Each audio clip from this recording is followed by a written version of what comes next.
Hi everyone, my name is Marcus Miller, and here at Clinton University, I chose to do my literature review on the impact of beef flavor tenderness and juiciness on consumer acceptability and how that's changed over the years. So we're going to take a look at that. So we start off, we talk about a little bit of tolerability influences and human activity that talks about. So that'll cover some of the things that we've done over in lecture, but just briefly. We'll talk about what early on consumers see and how the industry has kind of changed a little bit. Then we'll talk about consumers today, so what happens whenever we in the day be. Then we'll get kind of international advances that have taken place and discuss briefly just how those are expected to impact the industry. It could impact the industry and what we need to do to research more on that as we go through. So we'll start with accountability influences. This goes all the way back to 1906 and the Meat Inspection Act, which is, derived basically from a book written by a Princeton Taylor the Younger. I'm sure most of us have read it within scientists. Most who've read it. If you haven't read it, I highly recommend you go buy the book and read it, or just go to your professor and buy it. It just goes to show you how far we've come in terms of processing and animal handling, as well as humanitarian. So the first 48 hours are extremely critical in terms of the effect that they have on overall palatability of the meat. It's even been suggested by Mars in 1988 that all animals are equal tenderness, equal tenderness levels prior to slaughter. We know now that this is not true with the impact that the biochemical food does have with the type of stuff. We talked about that, but it's an interesting concept if you think about it because of all the biological things that are going on. The body is being slowly transitioned into rigor. Hopefully slowly transitioned into rigor. So that becomes extremely important to tenderness, especially. So as a consumer, whenever you go in, you're going to immediately be able to tell how well that animal is processed. Aging is another huge impact on the food market overall and ability of consumers doing that. We talked about the dry and the wet aging, but something that I found interesting in the literature was we talked a lot about the mold. So we looked at aging, and that's got the biggest impact on flavor, taste more than. So after everything has been done to the animal live and we process it, only those that we can influence those without adding anything else, such as additives or injection or curing solutions, is the ages. And that's really the only effect that we can have on it, changing it from what the original product was. So we do dry and wet aging. We'll talk a little bit about the dry aging. So the dry aging, we can increase the perceived quality of the meat, but there's a lack of information on what happens during the process.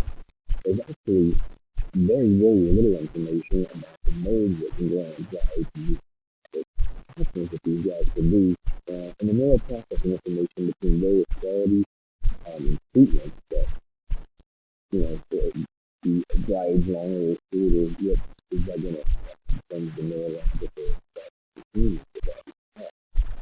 And we know it's not cancer because people dry beef all the time, but it'd be interesting to see exactly what the effects are. So that comes into a kind of food safety stuff that I delved off into. So it becomes the departure from specifically talking about consumers and looking a little bit at the consumer health side of things. So when we look at the aflatoxins and the other scores with the mold producers, it becomes a concern about the microbial quality of all the meat.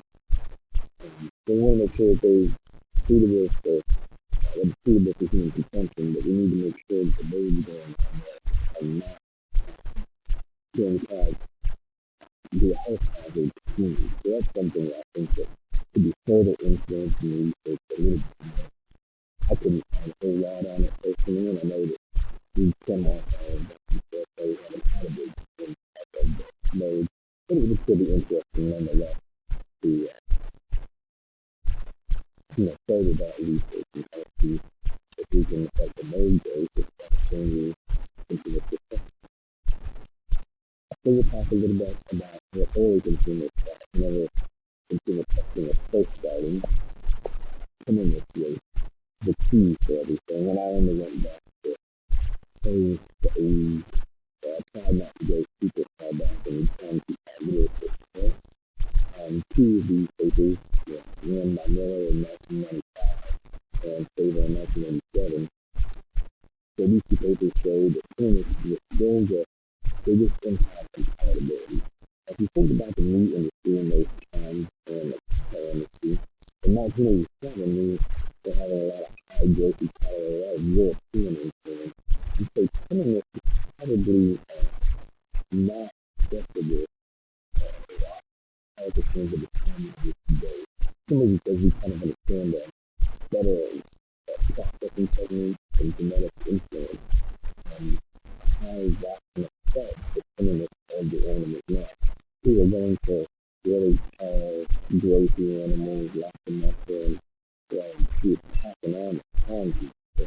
So it's always a great for the owners, they're not tender and due to muscle fiber content and various other things. But these studies just kind of went in and verified what we thought was going on in terms of how consumers perceive the level of tenderness and what coincides with the skill for its value. So processing is, like we talked about earlier, a very big impact. Now, sometimes whenever we're looking at and ranking juiciness, tenderness, and flavor, that they're very different income levels. And Miller went on and did a later study in 2001 that looked at different consumers in areas such as Baltimore and LA and even in good old Lubbock, Texas. So that kind of shows you a demographic viewpoint if you're wanting to look at some of that. And if you're able to see that consumers with lower incomes did not have as much of a predisposition towards a tender, place as much of a premium to tenderness because they were going through and altering the products they normally do. So they perceive tenderness to be static in all of their products. Now, whenever you look at whether they were willing to pay a premium for it, the consumers with high education levels did check the box to say that 78% of consumers would purchase a guaranteed tender steak. And also assigned a premium of $66.96 per healthy on the tender versus tough basis. That's kind of a big impact and kind of put a value on what actually consumers are thinking, feeling, and willing to pay for whenever it comes to tenderness. And the interesting thing is we haven't seen any guaranteed tender programs outside of maybe the $99 beef or there's certain percentage of food breed, I believe, is marketing and the system, the style system. So that was something that I was really wondering why we hadn't seen this. So whenever that continued along the path of researching the tenderness, juiciness, and flavor, which make up palatability for the consumers. And let's look at juiciness. Just to be clean up the blend. So there's two types of juiciness. You have your initial juiciness and you have your sustained juiciness. So there's Geisman, who went back in 1987, he described the initial juiciness as the first impression of meat that's most affected by the degree of doneness and the type of pickle that you use. Sustained juiciness more influenced by the psychic characteristics, specifically the intermediate fat. So whenever we went through and did consumer panels and they comparing not only domestic but international as well from the literature that I found that an interaction with education was actually found in most studies. Really in 2014, Miller 95, Dykeman 87, and Oakland 2012, they all showed that the higher education is the lower level of experience that they place on youth. So I thought that was pretty interesting. And that's going to kind of coincide his needs but I think it coincides with the competencies that most of those higher educated, more educated consumers are buying. They typically buy higher quality graded beef, so they wouldn't have to worry so much about juiciness. And if you're cooking a steak well done, you don't know the hardware that they feel that you have a certain expectation about the level of juiciness that you're going to have for your personal degree of done. So that's why I think that they found that education and that juiciness is the lowest on most people's acceptability ranking. So now we move on to flavor. Flavor has a linear link to the degree of marbling. In fact, the higher the USDA quality grade, the higher level of consumer acceptance in terms of both flavor, tenderness, and juiciness. And that was proven by Ken in 2012. Has been confirmed in a more recent study as well.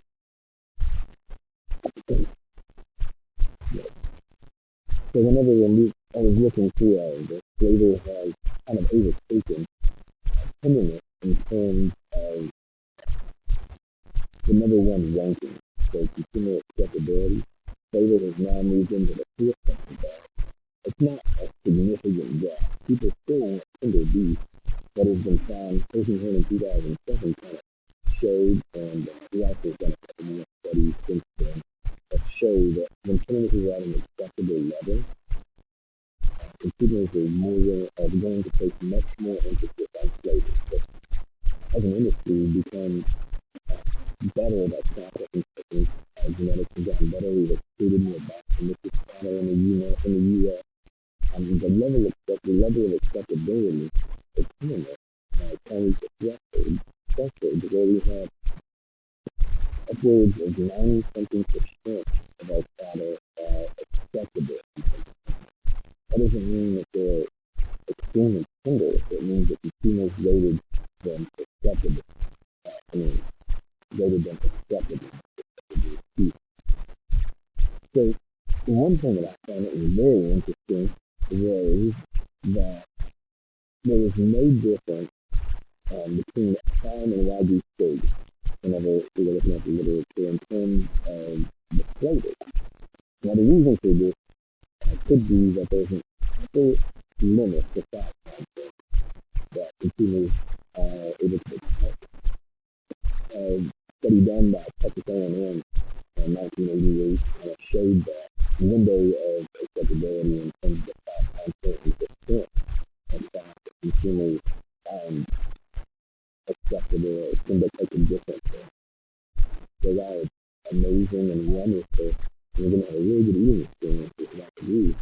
You're not going to have a huge flavor difference. In fact, you might actually a negative effect because they have a fat taste to tongue and without anything to kind of smack that fat out. So a good red wine or some other type of alcohol beverage or drink or thing to feel a little bit of acidity and knock that fat to the answer. And you're going to have to miss a lot of the flavor experience you do get. So that's just a couple of things that I consider them. Niche markets, just I look briefly into the natural and organic market. Natural is defined, it's defined as natural if it contains no artificial ingredients or added color and minimal effect. So that's a very broad description, and you have to look and look at minimal effect. I just have to look And then organic, USDA website defined that organic agriculture produces products using methods that preserve the environment and avoid most synthetic materials such as pesticides and oils. So most synthetic materials is pretty interesting to me. However, I wanted to focus more on consumer perception of these markets. And what I found was, if you look at the group spending in 2011, as well as the look at that real quick.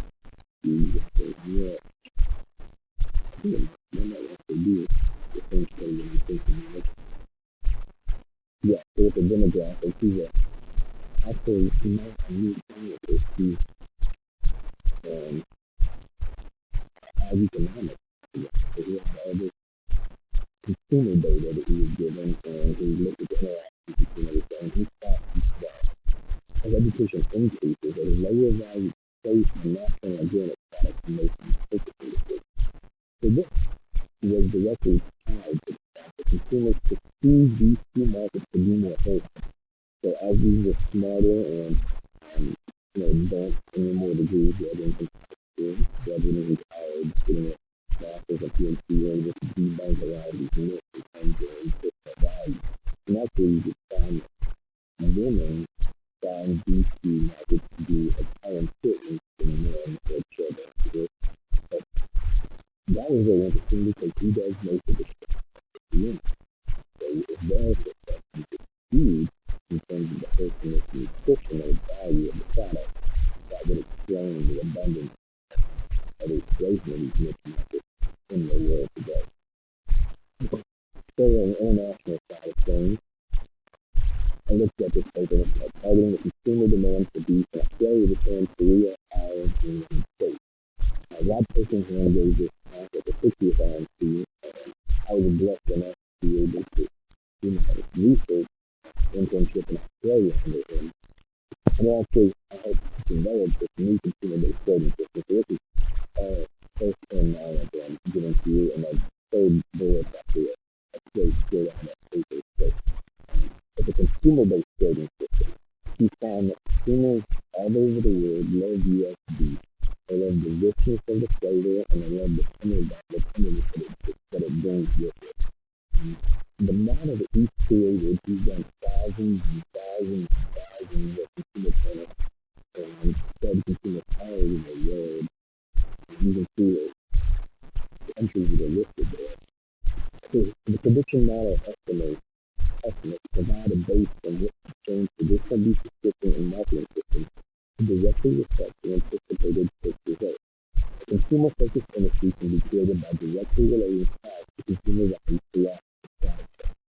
So what he is saying here is that the model that they developed allows you to predict with an extremely, I believe it's, I don't have to double check this, but I believe it's a 94% accuracy what that consumer is going to think of in terms of the state that has been graded by this model. If you get 94% accuracy, what you experience that consumer is doing. That's extremely impressive, and consumer action is really, now you just need to get everybody on board. But this is a big game changer, because not only is it the first consumer-based trading system that's actually taking data from consumers throughout over 20 years, but it's the first one to incorporate new scientific technology into the grading system without bias.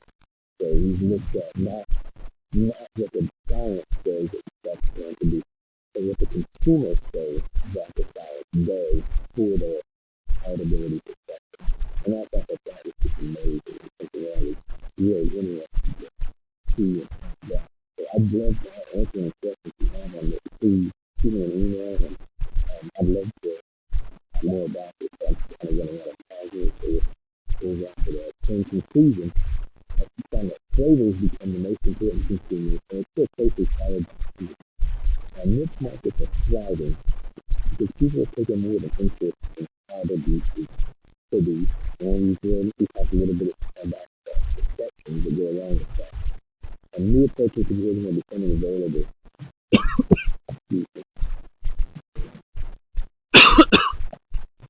I see the MFA really interesting with the model that we talked about. And I think the international is the future for the U.S. beef industry.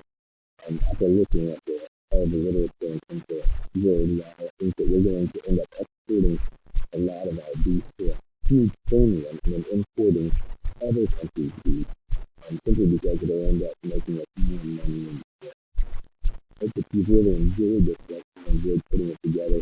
And if you have any questions, just please let me know. I could talk about this kind of all day. Great things. Hope y'all have a wonderful day. I look forward to hearing from you.